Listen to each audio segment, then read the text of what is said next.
दोस्तों, अब तक हमने the last man on earth में देखा कि गैल और एरिका आपस में ही शादी कर लेती हैं, क्योंकि उनके ग्रुप में अब कोई ऐसा मर्द नहीं बचा था जो उनसे शादी कर सके। ऊपर से गैल अपने बच्चे का अकेले ध्यान नहीं रख सकती थी, इसलिए एरिका उसकी मदद करती है। उधर कैरल और गैल जेस्पर को पटाने की कोशिश करने लगती हैं, ताकि जब वो बड़ा हो जाए तब वो उनकी बेटी से शादी कर ले और जनसंख्या को बढ़ाने के इस कार्यक्रम में अपना योगदान दे सके। लेकिन जेस्पर को भी शादी करने में बिल्कुल भी इंटरेस्ट नहीं था, इसलिए वो वहाँ से चला जाता है। पर तभी टॉड उसके पास आता है और उस पर चिल्लाना शुरू कर देता है, क्योंकि जेस्पर टॉड की कोई बात नहीं मानता था, जिससे जेस्पर बहुत ज्यादा दुखी हो जाता है और फिर अगले दिन उन सबको छोड़कर वहाँ से कहीं दूर चला जाता है। दूसरी तरफ गैल फिर से कैरल के पास आती है और जेस्पर को लेकर उससे लड़ने लगती है। कहती है कि जेस्पर तो मेरी बेटी से ही शादी करेगा। पर तभी मेलिसा वहाँ पर आती है और उनसे कहती है कि तुम लोग ये क्या कर रहे हो, इस दुनिया में हमारे अलावा उसका और कोई नहीं है, और अगर हम ही उसके साथ ऐसा बर्ताव करेंगे तो वो बेचारा क्या करेगा। जो सुनकर सबको अपनी गलती का एहसास हो जाता है और वो लोग जेस्पर से माफी मांगने उसके पास जाते हैं। लेकिन जेस्पर तो वहाँ से जा चुका था, इसलिए वो सभी जेस्पर को ढूंढने निकल जाते हैं। इसी बीच फिलिप और टॉड उसे ढूंढते ढूंढते एक जेल के पास आते हैं, जहाँ पर हम एक कैदी को देखते हैं जो छुपकर उन दोनों को देख रहा था। जिसके बाद हमें उस आदमी का फ्लैशबैक दिखाया जाता है, जहाँ ये आदमी एक लड़की के साथ डेट पर आया होता है, लेकिन उस लड़की को ये आदमी बिल्कुल भी पसंद नहीं आता,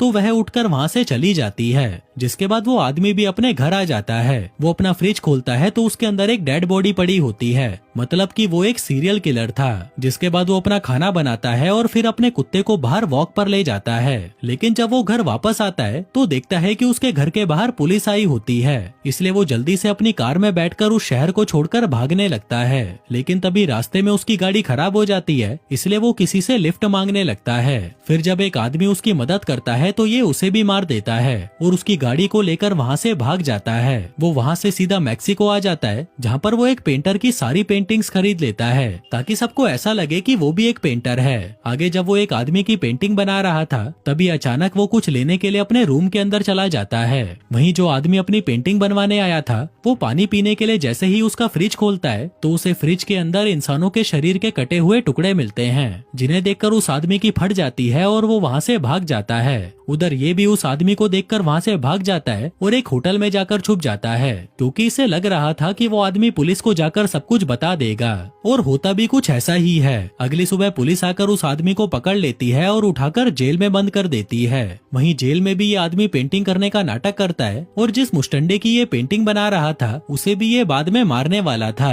लेकिन तभी अचानक वो मुस्टंडा नीचे गिरता है और मर जाता है, क्योंकि वो वायरस से इन्फेक्टेड हो चुका था। और फिर धीरे धीरे करके जेल के सारे कैदी और पुलिस वाले मारे जाते हैं, सिर्फ इसको और एक पुलिस वाले को छोड़कर। इसके बाद जैसे जैसे